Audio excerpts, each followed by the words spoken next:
At harvest time, the air is filled with the smell of fresh fruit and vegetables. The engines happily deliver their loads to market. But one day, mist and rain swirled down Toby's line. Percy was delivering a load of fresh tomatoes. Suddenly, he felt a big bump. "Bust my buffers!" Percy cried. "What was that?" The guard put out the warning flags, while Percy's driver inspected the tracks. "The earth's crumbling," he said. "We must tell Sir Topham Hatt," decided Percy. Percy puffed back as fast as he could.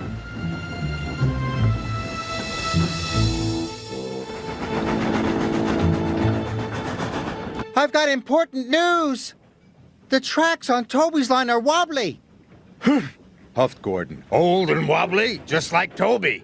That's not news. Can't stop to listen to your silly chatter." "Gordon never listens to me," muttered Percy. Next, he spoke to Sir Topham Hatt. "Sir! Sir!" "Not now, Percy. Thomas, you ought to collect the prize bull. He's at the farm on Toby's line." "Yes, sir." "But those tracks are wobbly," cried Percy. "They are safe enough," said Sir Topham Hatt. "Bye, Percy." "Nobody ever listens to me." Thomas was carefully chuffing through the rain. Soon he had collected the farmer's bull and was on his way back. The rain had made the tracks more wobbly than ever. Suddenly, there was a deep rumbling sound. Thomas's driver applied the brakes, but it was too late.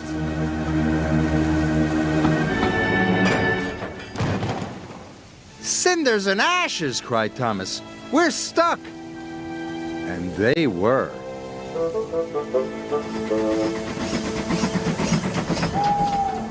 Late that night, Thomas still hadn't returned.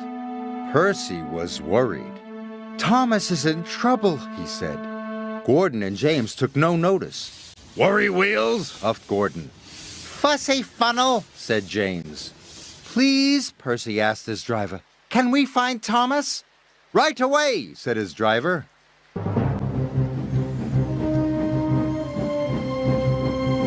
Percy was nervous, but his lamp shone brightly in the dark. The tracks creaked and wobbled, but Percy pressed on.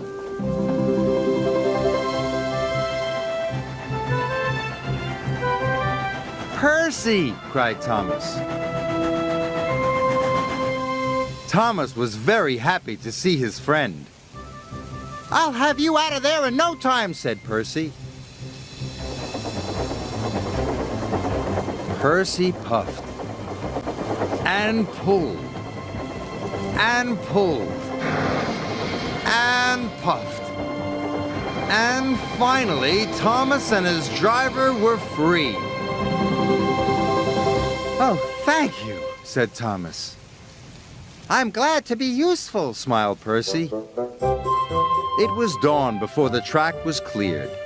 Then Percy and Thomas made their way back home.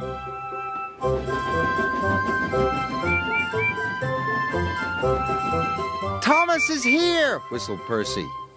"Percy saved the day," said Thomas. Agreed the bull. "I'm sorry, Percy," said Sir Topham Hatt.